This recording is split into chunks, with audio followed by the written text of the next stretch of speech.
Good morning students. So welcome back to Dhananjay IAS Academy. आज है 3 तारीख, तो स्टार्ट करते हैं कल से लेकर अभी तक की जितनी भी करंट डेवलपमेंट्स हुए हैं उसके एनालिसिस डिस्कशन और जो हम करते आए हैं। जी हाँ, रिवीजन के साथ। सबसे पहला क्वेश्चन, अगालिगा आइलैंड, आग लगा आइलैंड नहीं, अगालिगा आइलैंड, ठीक है। तो किस कंट्री का है ये आपके ऑप्शन से बताइए। बहुत न्यूज में है। क्यों न्यूज में है? तो हमारे मोदी साहब ने इस आइलैंड पे एयर स्ट्रिप इनॉग्रेट किया है। चलो बढ़िया बात है। बहुत सारे डायमेंशंस निकल के आएंगे, बहुत चीज जानेंगे, बहुत इंपॉर्टेंट होगा आपके लिए। बताइए कहाँ पे है ये, किस कंट्री की है? क्या वो मालदीव्स की है? मालदीव्स की हो सकती थी, बट एयर स्ट्रिप इनॉग्रेट किया। और हमने पढ़ा था कुछ दिन पहले कि बॉयकॉट कर रहे हैं हम, मतलब हम नहीं कर रहे हैं, हमारी मिनिस्ट्री नहीं करी, हमने किया था कि हम नहीं जाएंगे घूमने। कहाँ? मालदीव्स, हम जाएंगे लक्षद्वीप, हमने ऐसा कहा था। और बहुत सारे डायमेंशंस हमने पढ़े थे। क्या क्या पढ़ा था? इंडिया मालदीव्स का रिलेशन जाना था। यहाँ पे अभी प्रो चाइना की सरकार है। अभी कुछ दिन पहले ही न्यूज में एक आर्टिकल आई थी कि आईएमएफ ने इन्हें वार्न किया है। क्यों? क्योंकि इनका फॉरेन डेब्ट रेशियोज बढ़ रहा है, इनका फॉरेन डेब्ट बहुत ज्यादा बढ़ रहा है। कहाँ से ले रहे हैं? ऑब्वियसली चाइना से। कर्ज के बोझ तले दबेंगे ये, और अच्छे से दबेंगे। कौन? मालदीव्स। तो चलो मालदीव्स तो नहीं होगा, तो क्या तुवालू आइलैंड है? जानते हैं तुवालू आइलैंड? जो क्लास से जुड़े हैं उनको पता होगा, जो नए हैं उनको बता रही हूँ कि ये है ऑस्ट्रेलिया, ठीक है। ऑस्ट्रेलिया ही मान के चलो, ऑस्ट्रेलिया है। तो ये है आपका वेस्ट पैसिफिक ओशन का एरिया। तो ऑस्ट्रेलिया से यहाँ पे आओगे तो आपको मिलेगी तुवालू आइलैंड। क्यों थी न्यूज में? क्योंकि यहाँ पे भी बन गई है क्या? प्रो चाइना की सरकार। पहले प्रो ताइवान की सरकार थी, न्यूज में था। तो लोकेशन बेस्ड न्यूज का क्वेश्चन था ये। तुवालू आइलैंड चलो हो गया। तो फिर क्या बचा? अर्जेंटीना बच रहा है।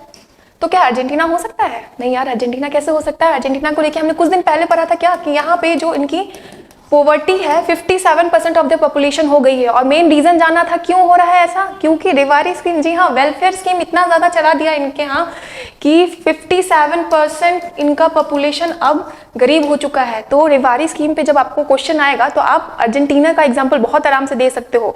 नेगेटिव इंप्लीकेशंस में, पॉजिटिव इंप्लीकेशंस में भी हमने पढ़ा था। क्या एग्जाम्पल देंगे? फिलहाल नेगेटिव इंप्लीकेशन में हम अर्जेंटीना का एग्जाम्पल देंगे कि बहुत ज्यादा वेलफेयर स्कीम्स के चलते अभी ये 57% इनकी पॉपुलेशन जो है वो पॉवर्टी से ग्रसित है। तो क्या बच गया? मॉरिशस। जी हाँ, मॉरिशस में है आग लगा, नहीं, अगलिगा आइलैंड कहाँ है? मॉरिशस में है। चलो तो पहले लोकेशन देखते हैं कहाँ पे है। ये है हमारा प्यारा सा भारत, है ना, और यहाँ पे है मॉरिशस, और मॉरिशस का ही ये आइलैंड है अगलिगा आइलैंड। तो क्या हुआ है यहाँ पे? क्यों हम पढ़ रहे हैं? क्योंकि हमारे मोदी साहब जी ने एयर स्ट्रिप इनॉग्रेट किया है ज्वाइंटली। किसके साथ? प्रविंद जगन्नाथ के साथ। मॉरिशस बहुत ही इंपॉर्टेंट है। हमारी 70% मतलब मॉरिशस का 70% पॉपुलेशन इंडियन डायस्पोरा से बिलोंग करता है। ये आर्टिकल आई थी कल, बहुत बढ़िया आर्टिकल थी इंडियन एक्सप्रेस की, आप पढ़ो जाके, बहुत सारी बातें निकल के आई थी। सब पढ़ेंगे हम भी यहाँ पे, डायमेंशन जानेंगे, बहुत सारी चीजें जानेंगे। सबसे पहले देखते हैं अगालिगा आइलैंड के बारे में। 2 आइलैंड कंट्री है, ठीक है। ये नॉर्थ, ये साउथ, बहुत ही मतलब मेयरली पॉपुलेटेड होगा। मुश्किल से 300 लोग रहते होंगे। ये मॉरिशस से एक जहाज जाती है, हर 2-3 दिन पे सामान देखती है, फिर आ जाती है। उसी से उस आइलैंड के लोगों का गुजारा चलता है। कुछ साल पहले ये क्रिटिक हो रहा था, ये आ रहे थे बात निकल के कि इंडिया वाले यहाँ पे बेस बना रहे हैं। सबको लग रहा था कि बेस बन रहा है, लेकिन नहीं, एयर स्ट्रिप बन रहा है। कहने को हाँ जी हाँ, एयर स्ट्रिप बन रहा है, बेस नहीं बन रहा है। तो मॉरिशस ने ये एलिगेशन जो लगा था पहले उसको क्लियर किया और कहा कि नहीं, यहाँ कोई बेस नहीं बन रहा है, यहाँ पे एयर स्ट्रिप बन रहा है ताकि जो हमारी कनेक्टिविटी है वो इम्प्रूव हो सके मॉरिशस का और अगालिगा आइलैंड का। चलो ठीक है, तो इसी के बारे में बताया हुआ है कि जो अगालिगा आइलैंड है 2 आइलैंड मतलब 2 पार्ट्स में डिवाइडेड है, नॉर्थ और साउथ, ठीक है। उतना डीप में नहीं जाना है। चलो, ये जो आइलैंड है ना पहले एज ए स्लेव फील्ड की तरह यूज होता था। यहाँ पे मेनली मतलब जो भी कॉलोनियल रूल्स थे ना, उनको वो लोग वहाँ पे स्लेव्स को लाके एज अ पनिशमेंट के लिए रखते थे। कहाँ पे? अगालिगा आइलैंड पे। ओके, तो इस आर्टिकल में एक टर्म निकल के आया था, बहुत प्यारा टर्म है, नेकलेस ऑफ डायमंड। क्या है नेकलेस ऑफ डायमंड? चाइना का स्टिंग्स ऑफ पर्ल्स जानते हैं? बिल्कुल जानते होंगे। क्या है sting of pearls? China India को इंडियन ओशन में कवर कर रहा है, तो उसी के अगेंस्ट इंडिया ने स्टार्ट किया है अपना नेकलेस ऑफ डायमंड। तो कैसे? जैसे अभी हमने कहा क्या कि मॉरिशस के अगालिगा आइलैंड में इंडिया ने बनाया एयर स्ट्रिप। कह सकते हैं कि चलो इंडिया की प्रेजेंस है वहाँ पे, हम कुछ उनकी सॉवरेनिटी को कोई ठेस नहीं पहुंचा रहे, बट हमारी प्रेजेंस है कहाँ? अगालिगा आइलैंड पे। उसके अलावा कुछ दिन पहले हमने जाना था कि लक्षद्वीप पे INS जटायु हमने क्या किया है, कमीशन किया है। फिर हमारा यहाँ पे भी है, मतलब हम भी कवर कर रहे हैं। जैसे जैसे चबहार पोर्ट के बारे में भी हमने पढ़ा था, तो इस तरह से हम भी इनसर्कल कर रहे हैं अपने आप को प्रोटेक्ट करने के लिए। जो चाइना की स्ट्रिंग ऑफ पर्ल्स पॉलिसी है उसी के अगेंस्ट हम बना रहे हैं नेकलेस ऑफ डायमंड। बहुत ही इंपॉर्टेंट टर्म होगा ये आपके लिए। जो फॉरेन एनालिस्ट हैं उनका दिया हुआ ये टर्म है क्या, नेकलेस ऑफ डायमंड। ठीक है, अंडमान वगैरह में भी हमने बहुत सारे बेसिस बना रखे हैं, अपने निकोबार में भी बनाया हुआ है। चलो, तो एग्जाम वगैरह में ना इस तरह का टर्म अगर आप लिखोगे ना तो भाई साहब बहुत बढ़िया मार्क्स मिलेंगे। तो ये था मालदीव्स, उससे रिलेटेड न्यूज। क्यों न्यूज में था, क्योंकि एयर स्ट्रिप मोदी जी ने इनॉग्रेट किया है। कहाँ है अगालेगा आइलैंड्स, किसका है, मॉरिशस का है, बिल्कुल है। चलो नेक्स्ट क्वेश्चन काफी फैक्चुअल है। WTO की मिनिस्ट्रियल कॉन्फ्रेंस कहाँ हो रही है? कल थोड़ा सा मैंने जिक्र किया था इसको लेके, बताइए, थोड़ा सा जिक्र किया था कि क्या हो रहा है नहीं हो रहा है वहां पे। तो कहाँ पे हो रहा है, क्या ऑस्ट्रेलिया में हो रहा है? नहीं यार, ऑस्ट्रेलिया में नहीं हो रहा है, बट हमने पढ़ा था ऑस्ट्रेलिया के पर्थ में क्या हो रहा था, इंडियन ओशन कॉन्फ्रेंस की मीटिंग हो रहा था। एस जयशंकर साहब गए थे और क्या था theme, towards sustainable and stable Indian ocean. बहुत इंपॉर्टेंट होगा थीम। कहाँ हो रहा था, ऑस्ट्रेलिया में हो रहा था। तो क्या सऊदी अरब में हो रहा है? नहीं यार, सऊदी अरब में नहीं हो रहा है, पर सऊदी अरब के रियाद में क्या हो रहा था, world defence show. Ajay Bhatt साहब गए थे। चलो ठीक है, ये दोनों में तो नहीं हो रहा है। तो क्या थाईलैंड में हो रहा है? थाईलैंड कल पढ़ा था हमने कुछ थाईलैंड को लेके।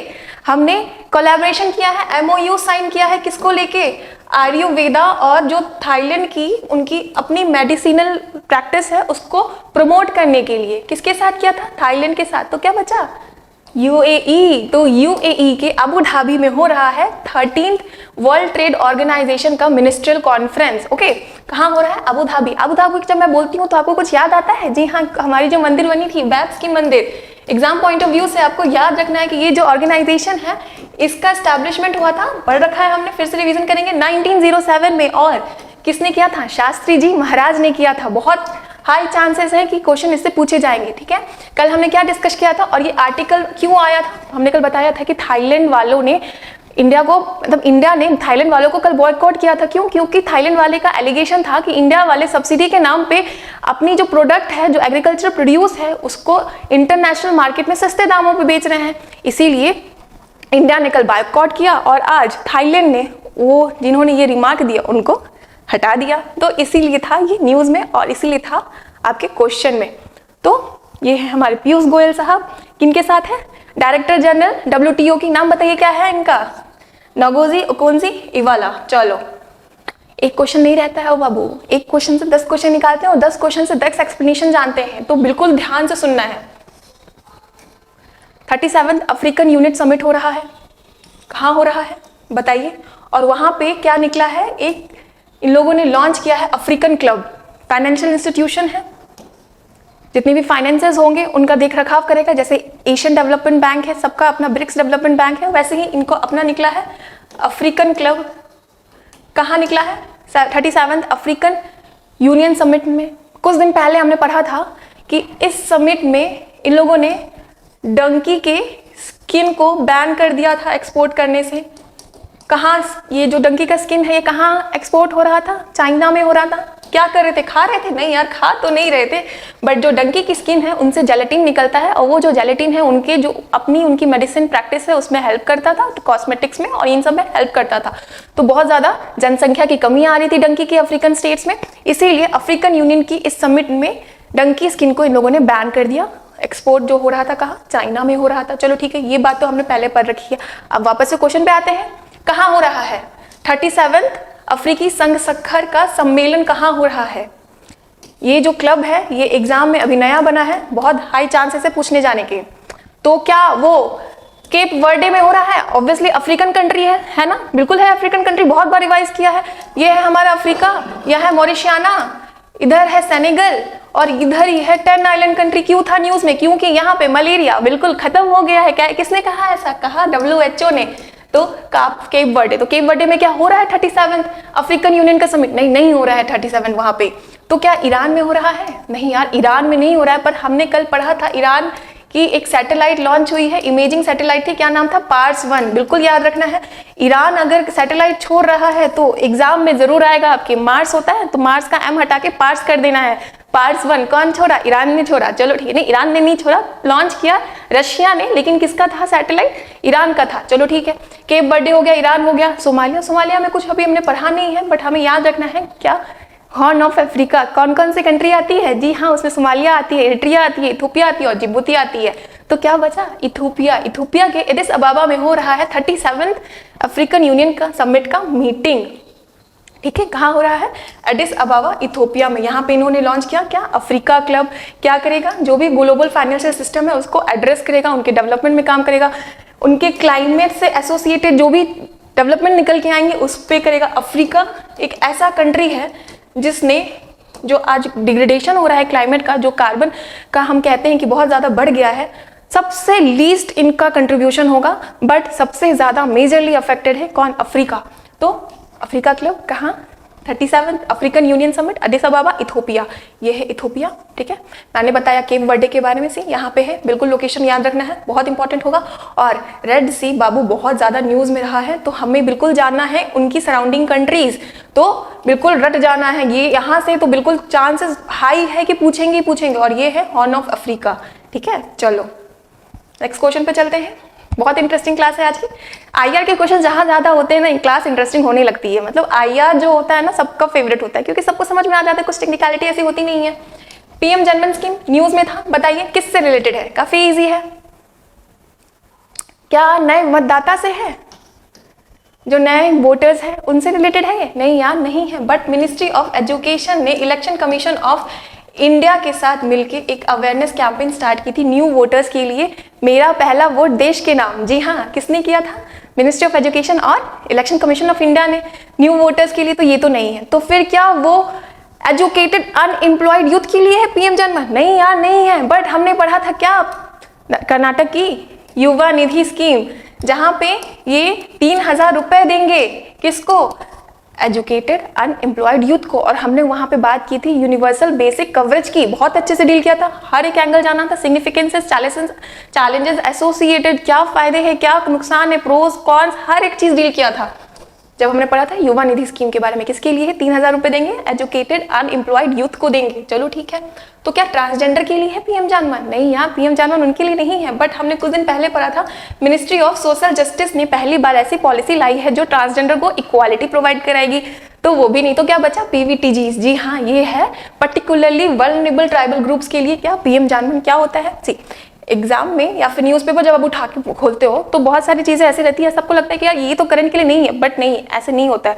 आपको निकालना होगा। अगर पीएम जनमन आया हुआ है तो आपको जानना चाहिए कि पीएम जनमन क्या होता है। उससे एक तो बात होगी कि आपने ऑलरेडी पढ़ रखा है, आपको रिवीजन हो जाएगा, है ना।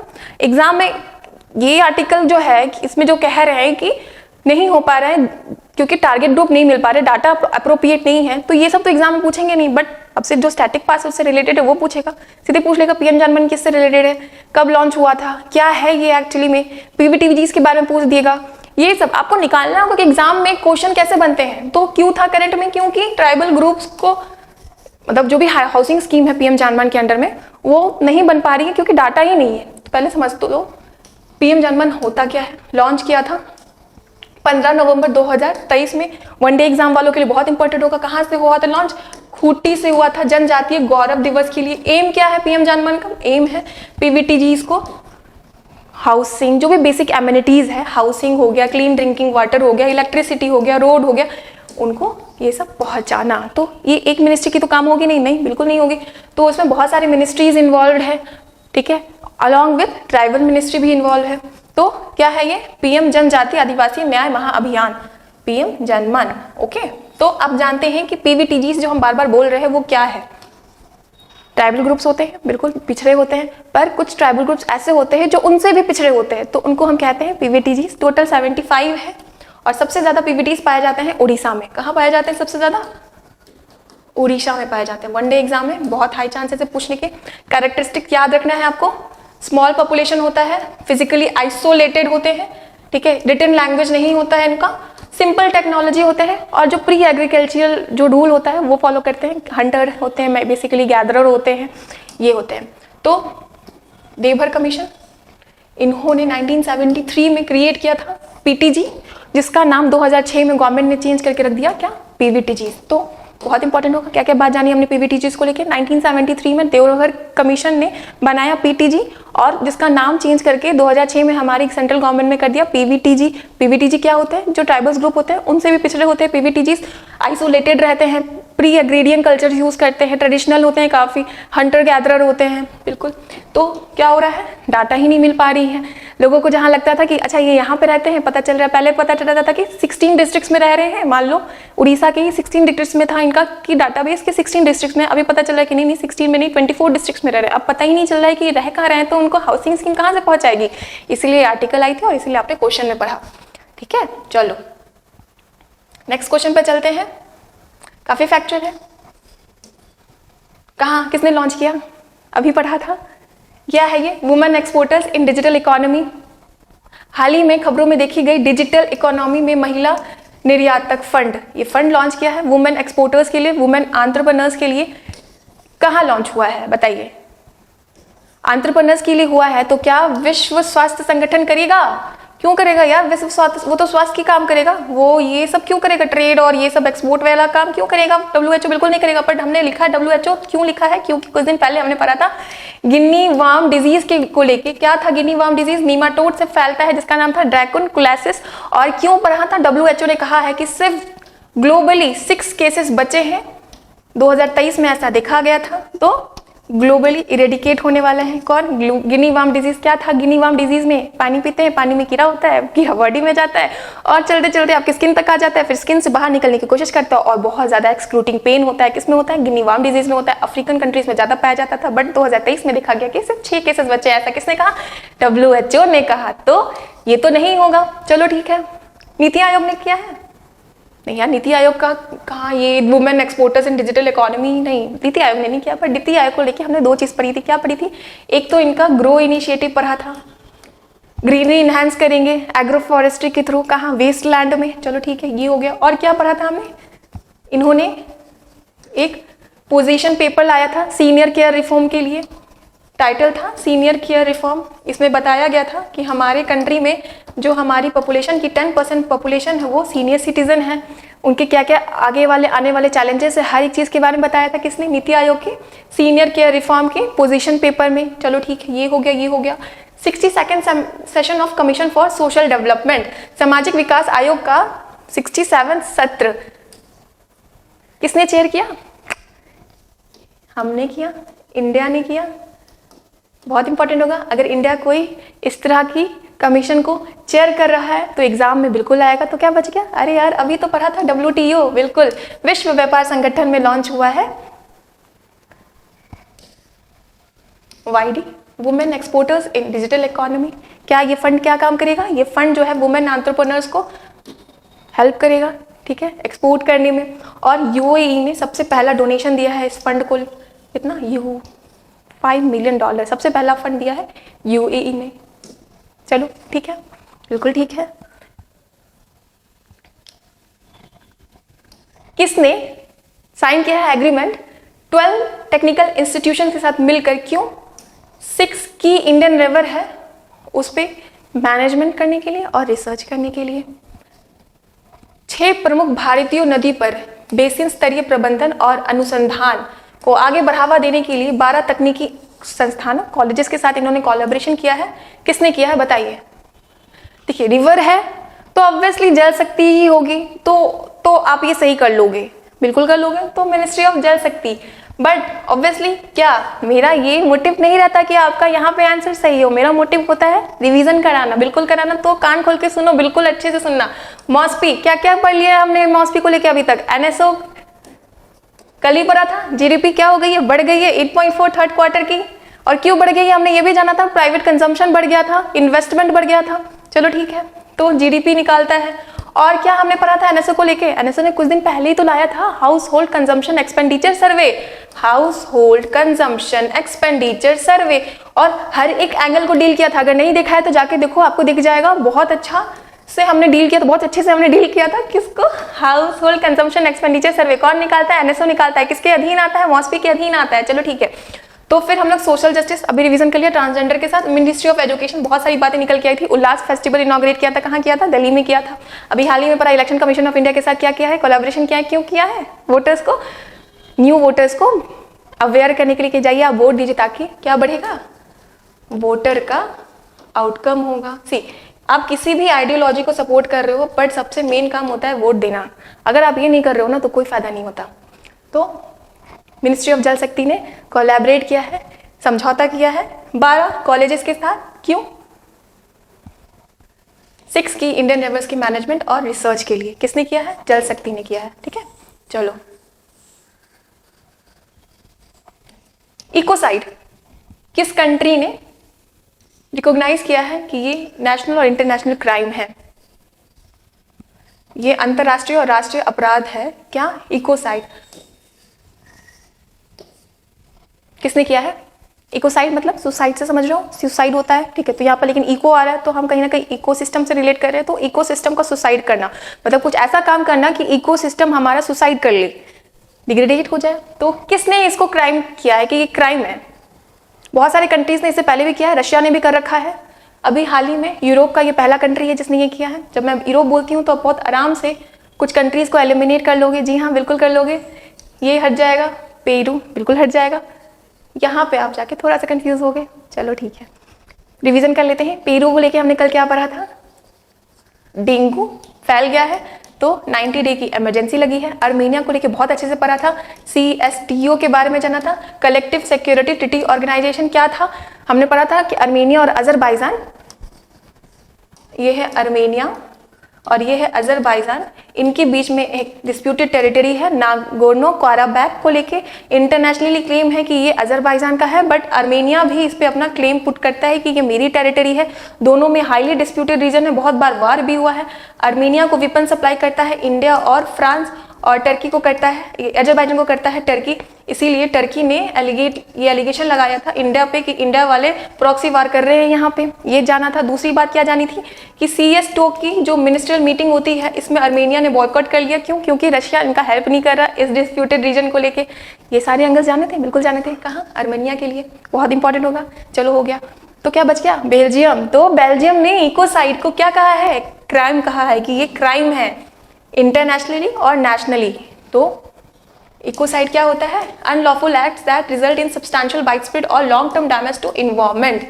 ओके, तो इसको क्राइम किया है। यहाँ पे है बेल्जियम। एक और टर्म हमने पढ़ा था, फ्रांस, जर्मनी और पोलैंड को लेके FGP। क्या पढ़ा था हमने? वीमर ट्रायंगल जाना था। कौन है? रीजनल अलायंस जिसमें फ्रांस, जर्मनी, पोलैंड है। क्या है? Weimar triangle. तो उन्होंने कहा है कि हम इसको रिवाइव करेंगे। क्यों? क्योंकि उनको लग रहा है, ऐसा हो रहा होगा शायद, कि रशिया काफी अग्रेसिव हो गया है। यूक्रेन जो हमारा था उसको बहुत झेलना पड़ रहा है, तो यूरोप को लोग अब बहुत हल्के में ले रहे हैं। तो अब हल्के में लेने की बात नहीं है, अब हम रिवाइव करेंगे। कौन रिवाइव करेगा? वीमर ट्रायंगल रिवाइव करेगा। क्या था? रीजनल अलायंस था which consist of France, Germany and Poland. बिल्कुल न्यूज में था, हमने ऑलरेडी डिस्कस कर रखा है। चलो नेक्स्ट क्वेश्चन पे चलते हैं। इंडिया ने इतना पैसा दिया है, क्यों दिया है? हाइब्रिड रिन्यूएबल एनर्जी इंफ्रास्ट्रक्चर के लिए। चलो ठीक है, हाइब्रिड नवीकरण ऊर्जा के लिए भारत ने किसके साथ $11 मिलियन का समझौते पे हस्ताक्षर किया है? किसके साथ? नेपाल के साथ किया है। कर सकते हैं बट नहीं किया है। बट हमने पढ़ा था कि नेपाल में हो रहा है शांति प्रिया, नहीं यार, Shanti Prayas, peace keeping multi military exercise, Shanti Prayas 4 कहाँ हो रहा है? नेपाल में हो रहा है। चलो ठीक है।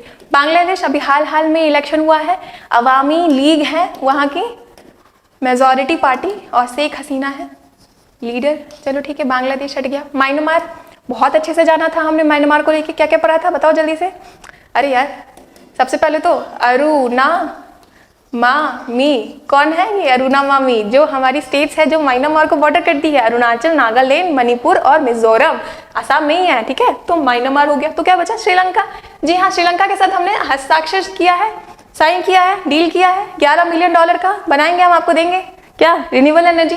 पहले ये चाइना के साथ हो रहा था और इंडिया इसका बहुत अपोज कर रहा था। वो कह रहे थे कि आप हमारे सॉवरेनिटी को वायलेट कर रहे हैं, कौन कर रहा है? चाइना कर रहा है। क्यों? क्योंकि ये जो हुआ था, ये जो डील हो रहा था, ये जो बन रहा था, ये तमिलनाडु से सिर्फ 50 किलोमीटर दूरी पे बन रहा था, तो कहीं ना कहीं सॉवरेनिटी का वायलेशन हो रहा था। हट गया अब चाइना, अब इंडिया आ गया जल्दी से और इम्प्लीमेंट कर रहा है हाइब्रिड पावर प्रोजेक्ट। कहाँ? जाफना में। चलो ठीक है, काफी फैक्चुअल है, बहुत इजी भी है। 4th centre of for life science industrial revolution कहाँ पे? वर्ल्ड इकोनॉमिक फोरम में हाल ही में लॉन्च किया है। 4था केंद्र औद्योगिक क्रांति C4IR, ये फोरम लॉन्च किया है विश्व आर्थिक मंच में, वर्ल्ड इकोनॉमिक फोरम में। कहाँ पे किया है? इंडिया में ही किया है। कहाँ पे किया है? क्या छत्तीसगढ़ में किया है? नहीं, छत्तीसगढ़ में नहीं किया, पर हमने कल छत्तीसगढ़ में पढ़ा था कि लार्जेस्ट बैटरी स्टोरेज सिस्टम बन रहा है। कहाँ? छत्तीसगढ़ में। लार्जेस्ट बैटरी स्टोरेज सिस्टम कहाँ? छत्तीसगढ़ में। चलो ठीक है, चलो हो गया। तो क्या मध्य प्रदेश में हो रहा है? नहीं यार, मध्य प्रदेश में नहीं हो रहा है, पर हमने कल लीपर्ड के बारे में पढ़ा था और जाना था कि मध्य प्रदेश में सबसे ज्यादा लीपर्ड की जनसंख्या पाई जाती है। चलो ठीक है। क्या सेमीकंडक्टर? नहीं, क्या गुजरात में बन रहा है? नहीं, गुजरात में तो नहीं बन रहा है, बट हमने कल पढ़ा था कि गुजरात में देश का पहला सेमीकंडक्टर फैम का यूनिट बन रहा है। धोलेरा गुजरात में। बात कही गई कि 3 यूनिट बनाएंगे, गुजरात में 2 होगी और 1 होगी कहाँ? असम में होगी। किसके साथ हो रहा है? किसने कौन कर रहा है? टाटा कर रहा है, ताइवान की कंपनी के साथ कर रहा है। चलो ठीक है, तो क्या बचा? जी हाँ, तेलंगाना, हैदराबाद। तो क्या बन रहा है वहां पे? 4था केंद्र औद्योगिक क्रांति का फोरम बन रहा है। ठीक है, हैदराबाद, यहाँ पे इनॉग्रेशन हुआ था वर्ल्ड इकोनॉमिक फोरम के द्वारा। लास्ट क्वेश्चन और बहुत इंटरेस्टिंग है। मेलेनोकाइलमस द्रौपदी हाल ही में देखी गई है। क्या है ये? मेलेनोकाइलमस द्रौपदी समाचारों में देखा गया है। क्या है ये? बताइए। अगर आप क्लास कर रहे हो तो बहुत आराम से बता देंगे, बट मैं बता रही हूँ एग्जाम में इस तरह के ऑप्शंस नहीं दिए जाएंगे। एग्जाम में ऑप्शंस ऐसे देंगे जो आपको कंफ्यूज कर दे, बट यहाँ एग्जाम नहीं हो रहा है, यहाँ हम पढ़ रहे हैं, सीख रहे हैं और अच्छे से दिमाग में बैठा रहे हैं। तो हमने रिवीजन के पर्पज से दे रखा है। तो जल्दी से बताइए, जो क्लास से बहुत रेगुलरली जुड़ रहे हैं वो तो 1 सेकेंड में उनको पता होगा आंसर क्या है। अब बताइए, क्या वो साइबर अटैक है? नहीं, बट हमने कल पढ़ा था जूस जैकिंग के बारे में। क्या था जूस जैकिंग? मालवेयर इंस्टॉल कर देते हैं पब्लिक चार्जिंग पॉइंट्स पे और आपका जो भी निजी जानकारी है वो चुरा लेते हैं। इसके लिए आरबीआई ने कॉशन किया है। क्या था वो? Juice jacking. क्या था वो? साइबर अटैक था। चलो ठीक है। क्वासर हमने कुछ दिन पहले पढ़ा था, J05294353, ब्राइटेस्ट और फास्टेस्ट ग्रोइंग क्वासर अभी डिटेक्ट हुआ है। कहाँ? यहाँ ये है, नाम रखा गया था। तो क्वासर भी नहीं है, तो क्या सिंड्रोम है? नहीं, बट हमने पढ़ा था एडवर्ड सिंड्रोम के बारे में। क्या होता है? Trisomy of 18th chromosome. Edward syndrome क्यों था न्यूज में? क्योंकि 5000 साल पुराने स्केलेटन में पाया गया है एडवर्ड सिंड्रोम। फर्स्ट पेशेंट है एडवर्ड सिंड्रोम का। तो क्या बचा? सी स्लग। क्या है ये? समुद्री स्लग है, इनवर्टिब्रेट होता है। अभी हाल ही में उड़ीसा के कोस्ट लाइन पे पाया गया है और हमारी जो प्रेसिडेंट है उनके नाम पे रखा गया है मेलेनोकाइलमस द्रौपदी। बिल्कुल नहीं डरना है। किसने फाइंड किया? ज़ूलॉजिकल सर्वे ऑफ इंडिया में। ये है सी स्लग, इनवर्टिब्रेट होता है। ओके, मोलस्कस होता है ना, उसी में आता है। तो ये था आज का सेशन। होप आपको समझ में आया होगा। अगर आपकी कोई भी क्वेरी है तो do let me know in the comment section. तब तक के लिए पढ़ते रहिए और ख्याल रखिए।